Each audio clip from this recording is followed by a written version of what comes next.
Hi, everyone. I'm John Lux. I'm the Executive Director of Film Florida. And after our summer break, welcome back to Film Florida Friday. Film Florida Fridays are interactive conversations about current topics, initiatives, and relationship building in Florida's screen production industry. Today, we're focusing on the steps screenwriters can take to develop their screenplay ideas into high-quality scripts. Jaimie Engle is an award-winning screenwriter, novelist, and creative entrepreneur. She's going to share key screenwriting tips. In a moment, Jaimie will introduce herself. I'll ask some questions, but during that time, it's important that we ask everybody to keep their microphones on mute to avoid background noise. After we've gotten through all the initial questions, we'll open it up to the audience for questions and conversations. At that time, we're going to ask that you use the hand-raising function under the React button so we can call on you. We're going to ask everybody to keep their questions and comments brief in the interest of time and out of fairness to others that also want the opportunity. As always, Film Florida Fridays are free to attend, but we hope you'll consider donating $20.25 for our 2025 fundraising campaign. The donation link will be posted in the chat box, and you can always find that link on our website on the top of our homepage. If you're not a member of Film Florida, we hope you'll also consider joining at filmflorida.org. With that, let's bring in our guest, Jaimie Engle. Let's start with a quick introduction. Jaimie, you've been a guest on Film Florida Friday before, but tell everybody about you and how you got your start as a writer. Hi, John. Hi, everybody. Thanks for being here on this early Friday. Appreciate y'all. I've been writing since I was 7. I wrote really bad Shel Silverstein poetry, and in about 4th grade, I got kind of sick, and I recorded Wizard of Oz, Grease, and Alice in Wonderland, and I wrote down all the words of the scripts. Didn't know I wanted to be a screenwriter then, but I did.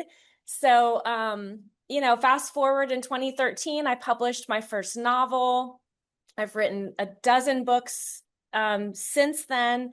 And then in 2020, y'all remember that fun year, I met a guy through the local real estate boards. I was teaching the website portion, and we started chatting, and he said he had an entertainment attorney in LA. So we got connected, and he asked me if I had any rom-coms. And John, like my books are magical realism for teenagers. So my natural response was, let me see what I have. I'd never written a film before, but I took a course that weekend, a crash course, wrote 2 scripts, shot them off. And then in 2023, my first movie aired on Up TV Faith and Family Network. And then this past year, I had a year contract with DreamWorks Animation, developing an idea that I pitched them. So there's more in the works, but we'll just start there. All right, excellent. So let's kind of start at the beginning, I guess.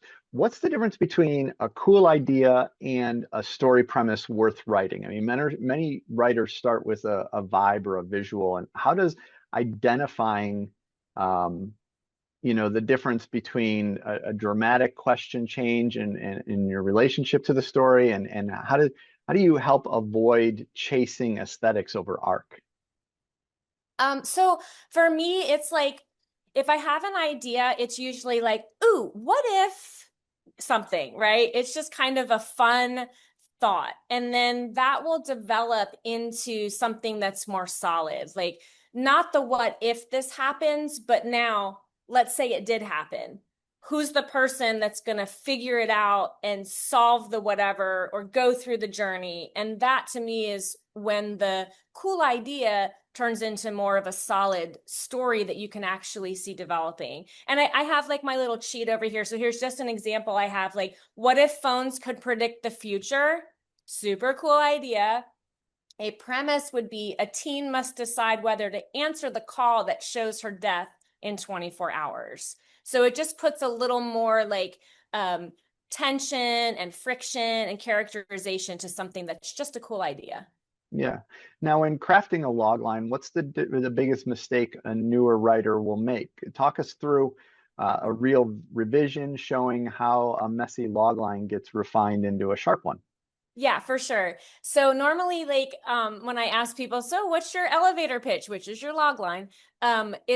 It generally is very convoluted. So like it's more like the synopsis, but really short. and it doesn't give me it doesn't sell me. It's supposed to be a selling tool, like you want to have a log line that specifically tells you who the protagonist is, what the problem is in the story, throwing in the genre or the setting. It depends. Like if it's a sci-fi, that's going to be a different pitch than if it's a historical. So you want to make sure all of that's clear. I do have my little notes, John, if you'd care for me to read one. Sure. I have a messy logline example as a detective who has problems with his family investigates murders that might be connected while trying to deal with his past and stop more people from dying in his city. Like, what in God's green earth is that? Like, that was Mm, way too much, way too many words I couldn't actually see. Like, lots of solid nouns, lots of visual. It's a visual medium. You're trying to sell a visual idea. So, a refined logline might read, a washed up homicide detective realizes a series of Broadway murders mirrors the cold case that destroyed his career, and the killer is casting him as the final victim. So when you go into it that way, there's a lot of like really strong nouns. There's a lot of really strong imagery. And I think that's also a big difference. okay. Um, how does writing a summary before writing the script actually make the script better? So a couple of ways. Like writing a script is very specific. You have a very small real estate to work with. So it doesn't leave you a lot of like rabbit trail opportunities. So if you can go through all of that in the pre-planning phase, in like your treatment, your synopsis, all of those elements, then when you get to the actual script, you already know the whole story. You've already worked out the holes. You've already figured out what does, what doesn't work. And for me, a lot of times it's either a book to film or a film to book. So having that synopsis is, or the treatment is a really quick way to like observe everything. Otherwise, what happens is you write the whole script and then you have to change something and like you're making it up. So it's going to ripple into holes. And that's when you watch a movie and you're like, wait, what? Because it's such a glaring hole, but something changed. And then that like ripple effect, the butterfly effect, if you will, messed up something else and it just didn't get caught. So when I'm working, like right now, I'm working with a production company and we're going through the whole story and building it out. So it's gone from 3 pages to 10 pages to like 18 pages, and we've almost got the whole story figured out. So then I start writing the script because then it's like I'm just filling in dialogue and just making it pretty, you know? Yeah, no, that makes sense. Now you've mentioned the save the cat, the beat sheet in the outline. What do you say to screenwriters who feel like structure is too formulaic or restrictive? Can you share an example of a story that feels fresh but also follows this spine Yeah, perfectly? totally. So my husband hates me because when we watch movies, I'm always like, ooh, pause it. And I'm like, "Ah, I knew it was the push into act two because we are like 20 minutes in, or I'm like, oh, pause it. We're halfway, aren't we? And we are. So every movie I watch, like every American commercial film, like you can just see the whole story. We are creatures of like we feel things. Like we know how stories are supposed to go. Tell someone a knock knock joke. If you don't have the punchline on that third one, they're mad because that's how it's supposed to go. And you can feel it when it's off. So when you watch a movie, it's the same thing. So it doesn't feel like, oh my gosh, I know what's going to happen now because the story is unfolding the way we want it to, the way we're supposed to feel it. And you can take a story like The Wizard of Oz and you can see all of those plot points filling in. You have the push into act two, you have the debate, you have all those elements, you have the halfway point. Like when Dorothy first Miss Gulch says, I'm taking Toto, well, that's her debate. And then she's like, well, I got to get out of here. So she goes to see the wizard, and then she goes home, and then she's forced into the journey in the push into act two, that catalyst, when she lands in Oz. And then her whole journey is about getting to meet the wizard, and when she does, it's a false victory because even though she gets there at the halfway point, she doesn't get what she wants. Now she has to go on this journey to get the broomstick of this awful person.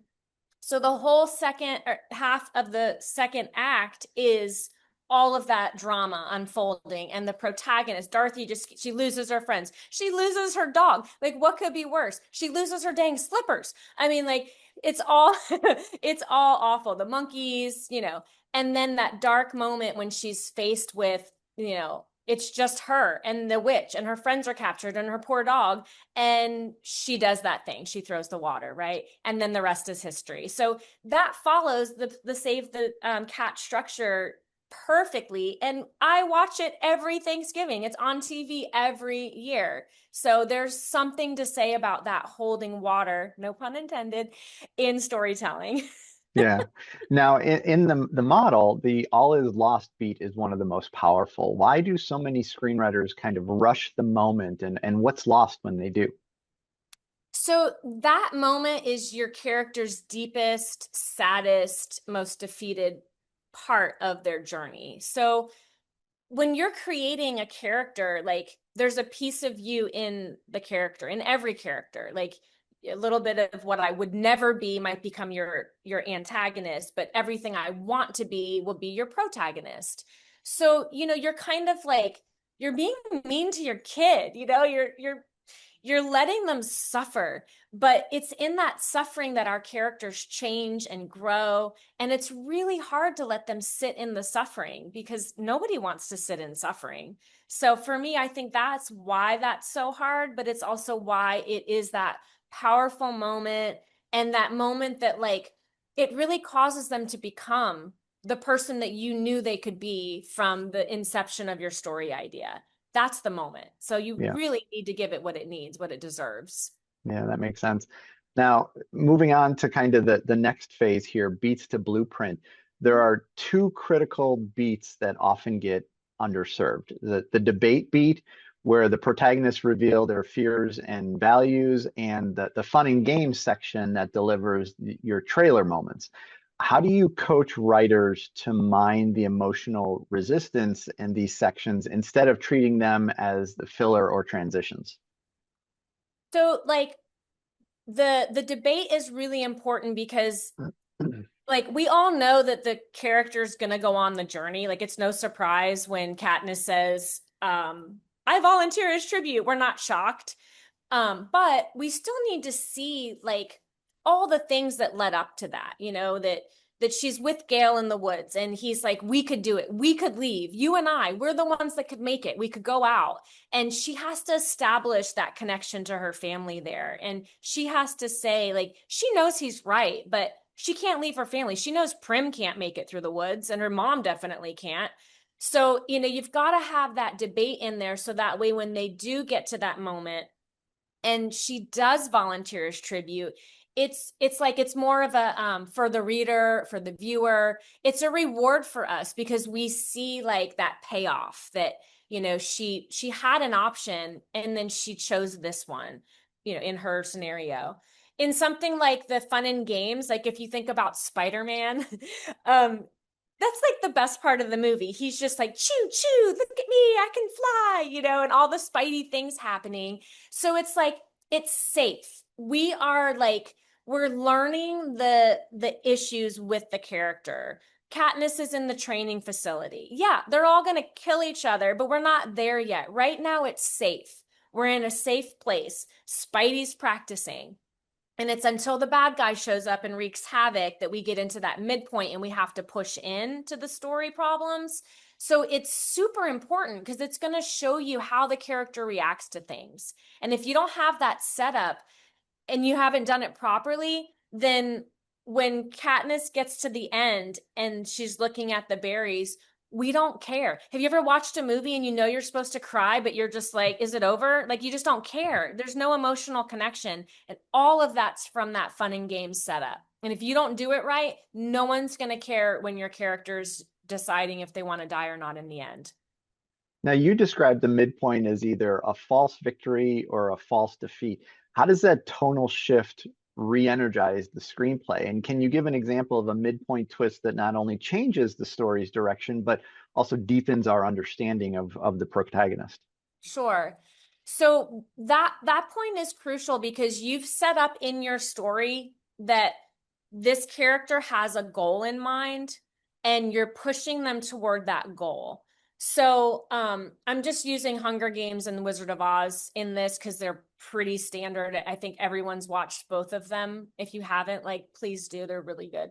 Um, so the midway point, the false victory, false defeat for Katniss is when her and Peeta are on the rooftop before the night before they actually go into the Hunger Games.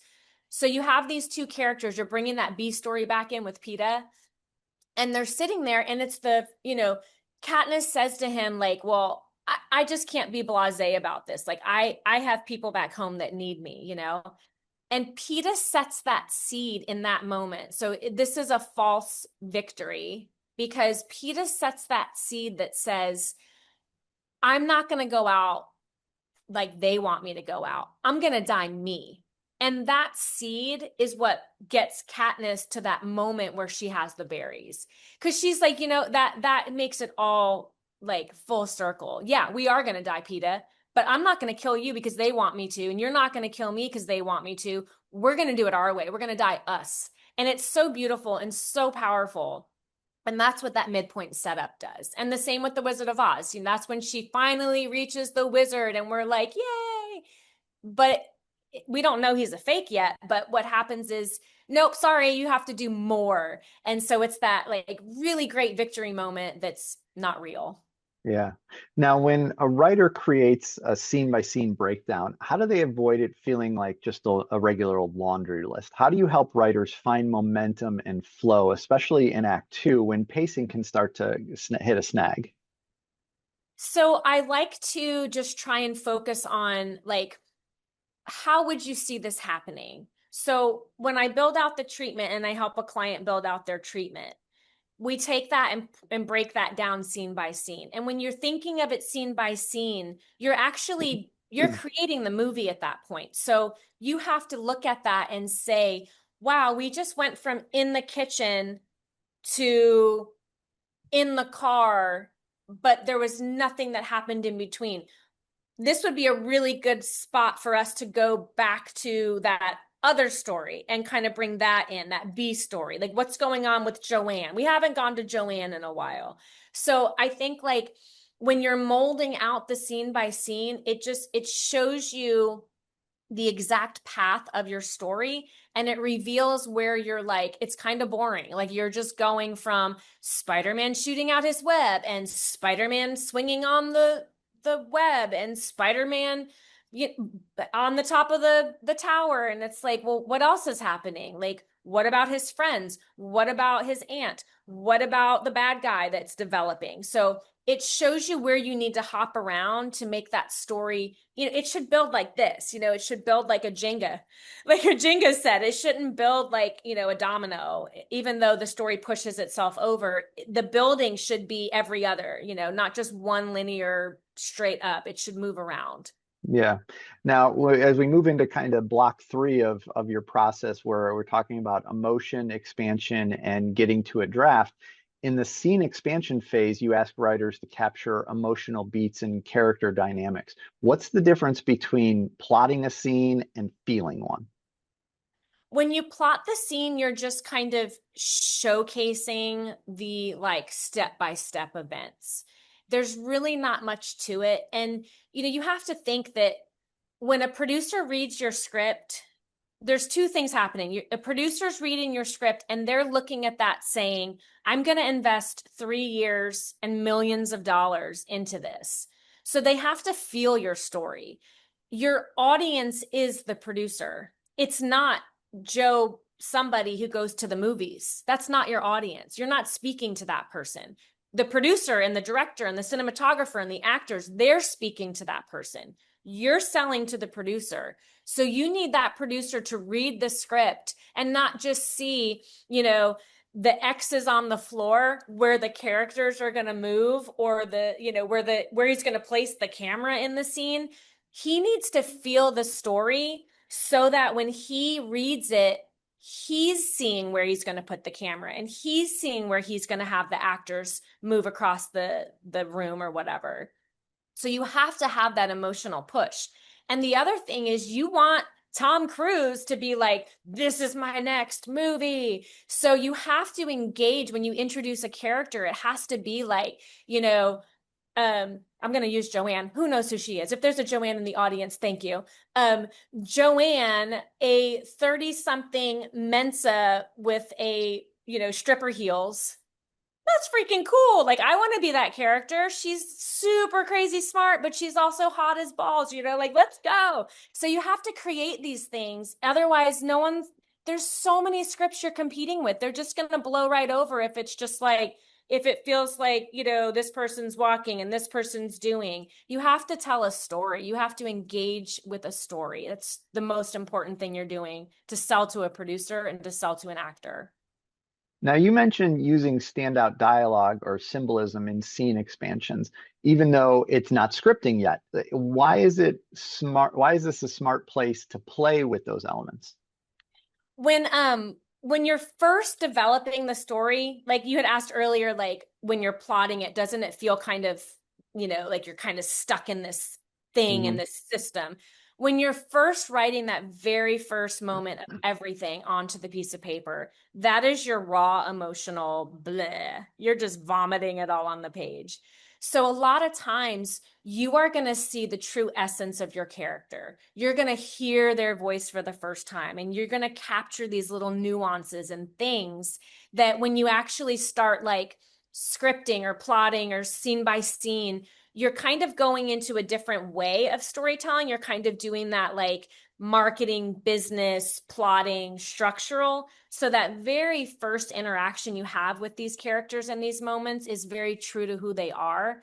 So if you hear a voice, if you hear a line, put it down. Like that might be that one liner that everybody says when your movie hits it big and everyone's quoting your movie. That's going to be the line they quote. Or like you said earlier, the trailer moment. You're probably going to find those trailer moments in that earliest, just getting that story on a piece of paper. So that's why I encourage finding those moments and just jotting down like, oh, this teacup is going to be super symbolic of her whole story. So make sure you remember the teacup in Act 3.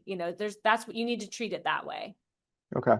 Now, writers love to romanticize opening scenes, but when you say they're more than hooks, they're promises. What should a first scene accomplish beyond grabbing attention, and how do you know when it's working versus just pretty writing? Your first scene obviously needs to be your establishing tonal shot.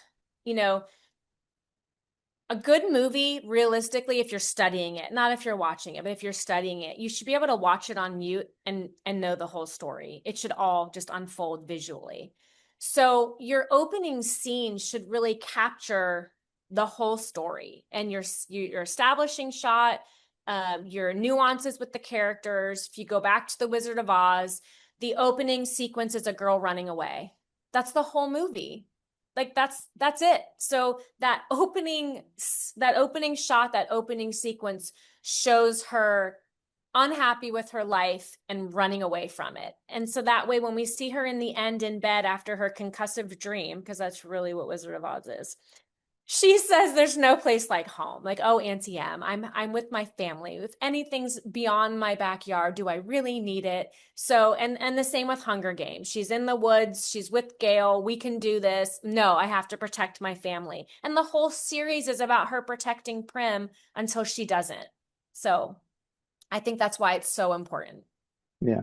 Now, you mentioned that a strong opening should introduce tone, world, and an emotional hook. Is there a priority order, or which one needs to land first to pull the reader in? I really think it depends on who's reading it. Like, if you've got like a big budget film and you need to get that across, like you need to show that. If it's a character driven piece, I think emotional tone is, the emotional aspect is the most important. So I think it really depends on how you see, like what's most important. I always say this word wrong, but is your milieu the most important part? Is it the character? Is it the like the era, the tone of it, that it's, a historical piece. So I think you really just need to put whatever is the most important first. Yeah. Now we got two comments in the chat box. I think they're related in that most of this we've been talking about are movies. What about short screenplays or even sitcoms? How does how does that change your focus when you're writing for those? So it's all the same. It's just a different audience. So when you're establishing like a TV pilot, um, you really want to have that teaser first. And you don't, sometimes there's teasers in feature films, but mostly there's not. So you want to have that little teaser moment, and that really would sit before the credits start. And the teaser doesn't have to be like after the credits, we go back to the teaser and we finish. But, the teaser is just going to be something that gives you something later. So it could be that like, what is it? How I Met Your Mother, like they start all of those off with like a conversation and then they go into the actual show. Or if you have a show where there's a murder, you might see a piece of the murder and then the whole show is about solving that murder. So in a TV show, the difference is you set all of the tone and emotion and plot and establishing shots in that little teaser section. For a short film, you've got even less real estate. But it's a mini. So there's nothing different. You just have less real estate. So if you think about a feature film like a novel and you're reading the whole book, it's the same story as if you're reading a short story. It's just shorter. So there's no difference there.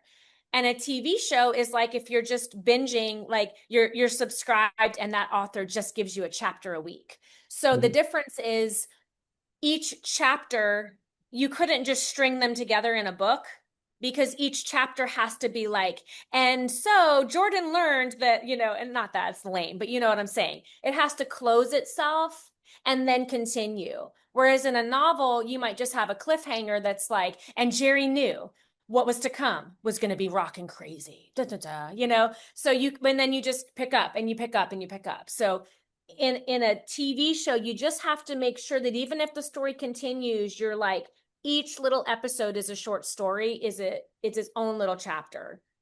And then in a movie, it's big, and then in a short, it's just tiny. It's really no difference. I have a feature film with I'm gonna share something really important here, guys. It's I have the director and the producer of Sharknado attached, and they love the script, and they said, let's take the first 25 pages and make it a short. And I really didn't have to adjust much. I just had to adjust the ending because I had to cap off. So that's really the only difference, in my opinion. Yeah. Okay. So now when we move into kind of block 4 of your process, drafting process and professional mindset, you encourage writers to start their draft with a raw, emotionally honest version of the first scene. Why is that honesty more important than polish in the early drafts? Because we have to just get it out. And a lot of times we don't really know our full characters and story. Even if we've done that full treatment, like we're not really sure about everything until we get moving. Like by the time I get to the end of the script, I am back to the beginning rewriting, because by the end of the script, I've learned everything I can about these characters. And for me, I write when I'm writing a screenplay or even a pilot, every day I reread and edit and I add, and I reread and I edit and I add until I get like usually past the push into act 2, sometimes all the way through the fun and games. And then I usually don't look back. I just keep going. But that's just my process, because I just don't know. And I have to keep tweaking and keep, enhancing and fixing and going back to the beginning until I get it. And then, the full polish at the end, of course. Did that answer the question? I think so. I think Oh, so. I think so too. Yeah. I wasn't sure. Yeah. Okay, so everybody in the audience, we got just a couple of more of our scripted questions for Jaimie, but if you have questions you want to ask, please find that react button down at, on my screen, it's at the bottom, and raise your hand so we can get people lined up so we can have them come on and ask Jaimie some questions. But okay, while people are getting ready, your method, from what I've seen, is incredibly thorough, but it's also modular. So for writers who feel overwhelmed by a lot of steps, where do you recommend they focus first? I think you have to find your way. So you have to just try all the ways until you find the one that fits you. If there was a right way to do all of this, then we would all be doing it. So there's no right way. There's my path is my path. It is not going to be your path. It cannot be duplicated. You can learn from me and try some of the things, but you have to find your brand and what works for you. So I started doing that full synopsis because somebody in books told me if you have a synopsis of your book, then it's easier to turn that into a feature film or a TV show. So I started writing everything in synopsis form, and then, which was not normal for me. I would just kind of, pantser. That's how I like to write. And I have found that when I just do that with a script, because the real estate is so tiny, I always hit snags and holes. So I don't like doing it that way, but you just have to find what works for you. And now, like when I was hired by DreamWorks, it was just an idea. So we had to build out everything. So the first thing that they wanted was, what's the theme? And I'm like, I don't know the theme till I've written the script and then the book, and then I hear a beta reader tell me the theme. Like that wasn't my first thought. So I had to learn to craft a story theme first, which was very difficult and interesting. And I learned a lot about how that shapes the story differently. So yeah, so you just have to, and like, again, obviously DreamWorks is that way. All producers are different, all jobs are different. I have another project I'm working on now, and we're screenwriting. We're going through the treatment right now, and we haven't even brought up theme once. So that's not important for their initial concept. Yeah, that makes sense. So your last instruction that you give people is to trust your prep.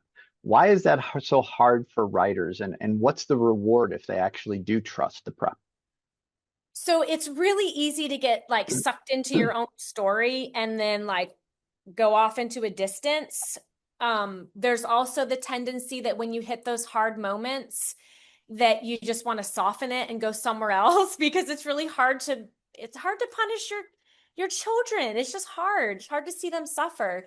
So I feel like if you work out the story in advance and then you're just filling it in, it's just an easier way to write. And if you're wanting to do this as a job, then you're presenting something to the people that are paying you. You have to stick to that because they've agreed on that. So if you agree on it and then you go off and change the story, they're not going to like that. And unless you have a reason, like that's not saying don't push back. Like I had the producer say, I want this change. And I said, I changed everything, but I'm pushing back here. And this is why. And because it was important to the story development to keep that element in. And their response was, totally agree with you. So there has to be a reason behind it. And if you're doing it for you and you're going to shoot a film with your friends or a short film that you're going to try to get sold, like if no one's paying you, do whatever you want. Write the most expensive big budget film ever made by a human, because there's nothing to say you shouldn't. It's when you're getting paid that you have to be more careful about your choices. So right now, if you're not getting paid, write whatever you want, however you want. Don't let anyone tell you you should be budget focused. You should be topic focused. This is what's selling. Like, who cares? Write your story. Write the story you want to tell, because there's going to come a day when you don't have time to and you can't.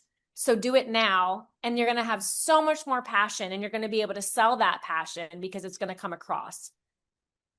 That's a great response. Okay, so let's go to some of our audience questions. We have a number of them. So just a reminder, try and keep your questions and comments very brief so we can get through as many as we have time for. James, we're going to start with you. So if you want to put your camera on, I can add your spotlight so people can see you, and then go ahead and unmute yourself and ask your question.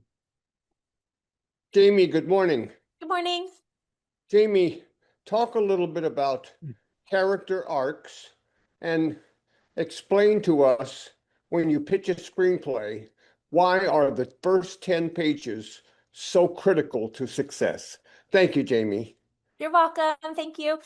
Um, so, I mean, a character arc is the most important thing and why we watch movies and TV shows. In a TV show, the character arc, it's going to be seasonal. So you're going to want to have your character go through all the steps of changing and becoming and succeeding until the end, and then they have to reset. So every season, your characters should reset, not go back to what they were, but create a new problem that puts them back into that same mindset. So that way you can continue that story engine season after season. In a movie, you want to have that I can't say that word today. You know what I'm talking about, people. That ending where you're cleansed. And so that's your whole story arc. So when you're looking at your script, the opening scene and the closing scene should tell the whole story. So Wizard of Oz, I hate my life and I want somewhere new. I love my life and I'm happy where I am. That's the whole story. And you should be able to do that for each act and for each scene. Your second question was about those first 10 pages. And those are the most important for several reasons. The first 10 pages are going to give you your establishing, your characters, your story theme, and they're going to start the debate. And producers don't like reading, so they might only read those first 10 pages, just saying. So they should be like super uber duper polished for sure. Good. Alex, you are up next. I will add you down here so people can see you. Go ahead and ask your question. Hello, good morning. So in terms of when you are wanting to submit scripts for paid work, is there a specific format or is it dependent? Because like the further I get into stuff, I'm realizing that the answer falls on it depends. So like totally ready for that answer, but just curious as like, is there a standard format for a script or is it just dependent on how that person wants to see it? Thanks. You're welcome. And yes, it depends. But I mean, industry standard is final draft. So if you want to play in the industry, obviously you have to be using final draft. As far as the format goes, like little things are different. Some people have cut to, cut to, cut to. Most of my scripts don't have that unless it's a special cut to. You have to follow the header, the action, the dialogue. Most people don't want the acts put in, from my experience. And the reason for that is, like, let's say you're doing a movie or a TV show, you don't know where it's going. If it's going to CBS, then you have to have act ends and breaks at certain spots because there's commercials. If you're going to Netflix, you can have a 3-hour movie. Nobody cares. Like, it's different. An episode on network television, you have to have a certain number of pages so they can fit in their commercials. For Netflix, I've seen 38-minute shows, and then the next episode is 56 minutes. And it's like, there's no rhyme or reason. So I think that the answer to your question is not what they prefer, but where are you hoping that it lands? Are you trying to get it to network television? Are you trying to get it to a streamer? That's going to be a big difference in how your structure is. But with that said, play within the industry standard realm. Like if you're pitching a 138-page script, please don't. Try to be between, like my scripts run between 96 and 100 pages. I have one epic fantasy that's 120, and I had to keep cutting it down because it kept creeping over to 121, and I'm like, no. And a TV show, like 40 to 60 pages, don't do 62, don't do 64. Like stay within the boundary until you don't have to. Good. That was a good question. Question from the chat box from one of the Kaiser University Cinematic Arts students. How do some films break the storytelling rules but are still critically acclaimed? Breaking the rule, how do they break the rules without falling into the trap of just being incoherent? These are wonderful questions. I don't really know the answer to. I know like Suzanne Collins, The Hunger Games, for example, like that book begins with her waking up. I'm a novelist first. you are not allowed to start a book with somebody waking up ever. But she did, and she was on the New York Times bestseller list for like a bazillion years. So I think there's always going to be a breakout. There's always going to be that story. Like, I mean, look at Sharknado, going back to that. Like, who'd have thought, right? Total breakout. But you can't plan a breakout, so you have to stay within the bounds unless you feel compelled that this story needs to be told this way. And that really, to me, is just like listening to your spirit guide, like, you know, the inspiring piece of you, that creative piece of you, like listening to that. You just don't know what's going to hit. And I know that for a fact because in the 80s, there was this thing called the pet rock, and it made millions of dollars and everybody owned one. And it was the dumbest thing ever, like a chia pet. Who would have thought that would have been the thing that everybody gravitated toward, you know? So you just have to go with your gut, and you have to have people that you know are going to give you sound advice. And the ones that break out, only Jesus knows why. I don't have a solid answer for you. Yeah, which is a good answer because that's the truth. Okay, back up to our audience. Ekaterina, if you want to go ahead and unmute yourself and turn on your camera, I can spotlight you and ask your question. Good morning, guys. Morning. Morning. So you said that you are a novelist first. Mm-hmm. And do you have like maybe top 3 tips, practical tips, how to switch from novel writing to screenwriting? Because I tend to overwrite, and that's my major problem. So in screenwriting, this is a no-no. Yeah. Do you have practical tips? I do. And these are lame, but these are the tips. Number 1, read a ton of scripts, because you'll start to see how they show, like how little that they show in the action. I highly recommend animated scripts, because if you read the script for Up, Disney's Up, or Pixar, I don't know who did it. Those people, both of them maybe. And then you watch the movie, it's like a read along, you know, because there's no changes. Once the script is solid, then they go into production and nothing changes because it's animation. So reading animated scripts is really good because it shows you, how does what I'm looking at, what did they write to translate to that? And you can see how that works, so you can get a little more concise. Secondly, write a ton of scripts, like just write a whole bunch. My first year and a half, while I was believing I was a false person and totally suffering from, what is that syndrome? Imposter syndrome, because I was told, we want to buy your script. And then like crickets. I wrote 6 feature films and 3 TV pilots with Bibles because I didn't have anything else to do. So I just kept writing. And then the third one is just like, it's a visual art. It's a visual medium. It's not your book on screen. It is taking your book and changing the medium to be a visual medium that someone's going to collaborate with.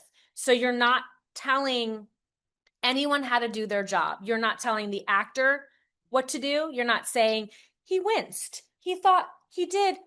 None. You're not doing that. You're not wardrobe. You're not set design. You're not cinematographer. So you take all those things out. You're not casting.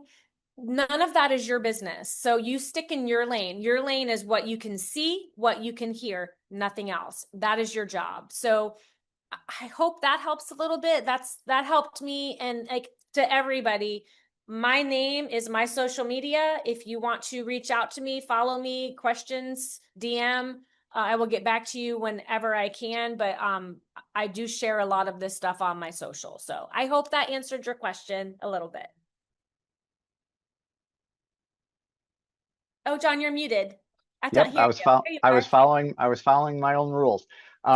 You actually read my mind, because I was going to say, can you just real briefly give all your socials, because we have a number of questions still up at on screen, a lot in the chat box. I don't know that we're going to get to all of them, so go ahead and give your socials so people can reach out to you directly.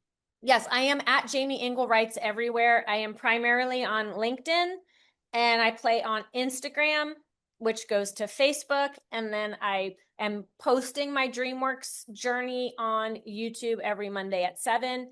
And that's it. But mostly you will find me on LinkedIn. That is where I play the most. Okay, so if we don't get to everybody's question or you think of something after the fact, by all means, reach out to Jaimie. Dana, let's go to you up top here. Go ahead and unmute yourself. Oh, I lost you. Where did you go? You put your hand down, so now I don't see you. So go ahead and start. Go ahead and put your hand back up so I can find you. And then I will add the spotlight so you can ask your question. Go ahead. Here we go. Hello. Hey. I actually have two questions. One of them is, do you have any advice for creators who are newer to the industry for securing pitch opportunities while they're trying to still get an agent? And how do you feel about marketplace events like NAPI? That's my first question. And the second is from one of my animation students here at the University of Tampa. What's your feeling on camera descriptions in a script? So for the first one, okay, let me go to the second one because that's the one that's sticking in my head. No, unless you're the director. If you're shooting it, then you're basically leaving notes for yourself. So that's totally fine. But if I am giving a script to a producer, I am going to write it in such a way that they shoot what I want them to shoot. So I might say like the city of Tampa was lit at night. The building had a table out front. 2 people were eating spaghetti. A meatball dropped on the ground. I just went from this shot to this shot to this shot, right? So I'm telling the director how to shoot it without telling the director how to shoot it. And what was your first question again, the first half? Oh, sure. What advice do you have for creators who are newer to the industry if they have a pitch, like a pitch deck developed, to secure an opportunity? And how do you feel about marketplaces like NAPI? Okay, so if you have a deck, like I recommend LinkedIn. All of my gigs, including the DreamWorks, was from LinkedIn. It was just networking on LinkedIn, being consistent, being conversational with people and producers reaching out to me and vice versa. Also, Stage 32 is really reputable. One of my clients whose script I wrote for his preschool animated show, we signed a shopping agreement through a contact on Stage 32, and now we're going to a pitch fest, pitch pool with the project and a 7-minute short. And then I've heard Virtual Pitch Fest is really good. I would just always go to IMDb Pro and like make sure, because a lot of times it might say like, this person's worked on Netflix and HBO and blah, blah, blah, and they're producing animation, and you're like, woo! And then you look them up and they were like a lighting guy or, you know, a PA gal, and which is great, but they're not, you know, you don't want to pay them $30 to $100 to pitch when they may not have, they might be as, you know, in the same spot as you are. And then I don't know about the other one, but if you're talking about like physical places to go, I know that AFM is good, the American Film Market. I know that's a good one. I made connections there virtually like 4 years ago, and I'm still in contact with those producers. So, and then always Austin Film Festival. I actually love Austin Film Festival. I just got word this morning or yesterday that one of my feature films for the drama category was a second rounder, which means it was a semifinalist. So Austin's awesome. It's like a writer's convention for film. So for sure. Thank you. Excellent. You are up. Go ahead and unmute yourself.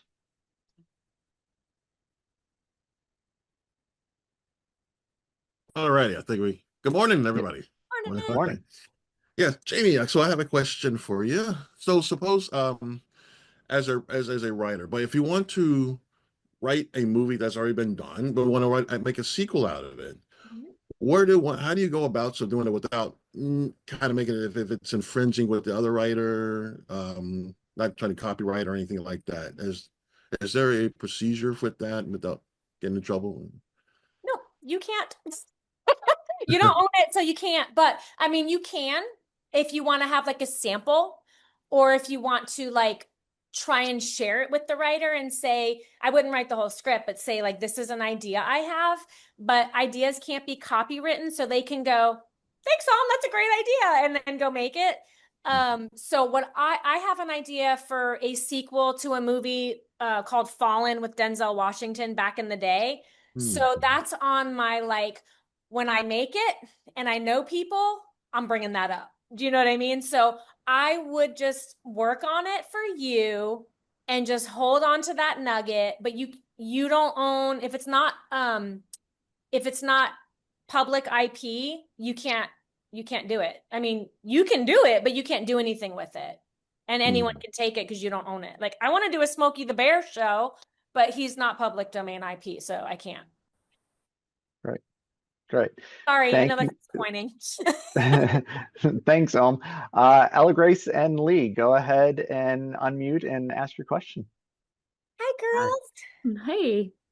So I kind of had some questions you addressed. We're kind of entering our first shopping agreement territory, so we have to research what we needed to do for that. But it's a book written by an amazing local lady we can talk about later that I feel like is going to be a great TV show, could be a movie. I'm just wondering how you would approach, if you had a great book, how you feel out where it best fits. Should it be a TV show or a film?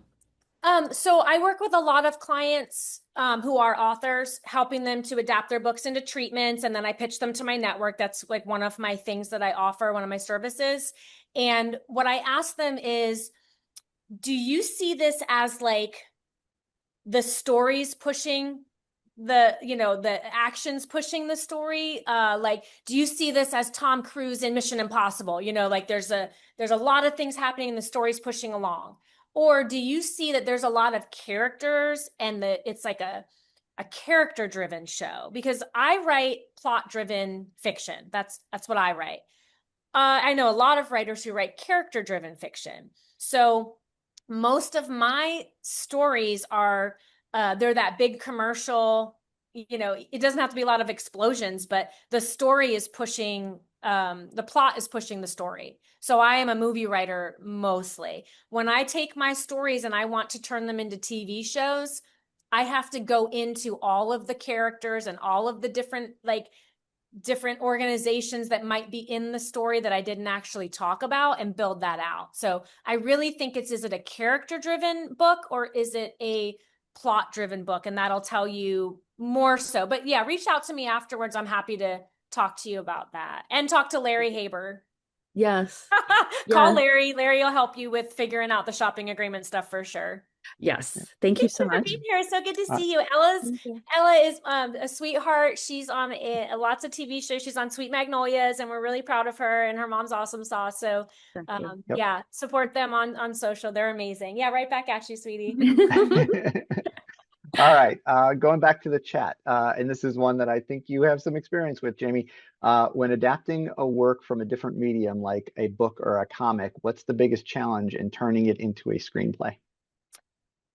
The biggest challenge is like figuring out what to keep in the book or the comic, and less in the comic, because the comic is almost like a I just forgot what those are called. I'm so sorry, you guys. My best words go into my work and y'all get what's left over. A storyboard. A comic is like a very, very detailed storyboard, sort of. So you get a little bit, most of that's going to go in. But for the book, like when I'm adapting a book for a client, primarily what I do is I just read through, and anything that's dialogue and anything that's action, I focus on. And then it's just figuring out, how can I combine some of that? Can I combine some characters? Can I combine some locations? Because every location and character is dollar money.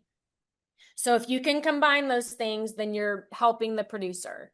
And again, like I said earlier, if no one's paying you, write whatever you want. Take your book and write a 14-hour saga. Who cares? But if someone's paying you, then you want to be aware of, well, this cafe scene and this lunch restaurant, we could combine those into one location, and that's like the recurring place that these characters go to. Or, do I need to have a little sister and this cousin, or can they be one character?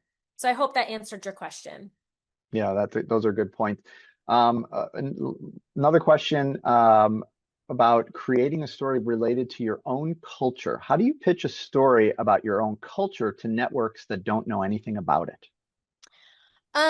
I'm actually working, the client that hired me, we're doing like a cultural piece. So the best way to do it is just to treat it like everything else. Like, it's a business, it's show business. The word business is bigger. So you always have to look at it as an idea.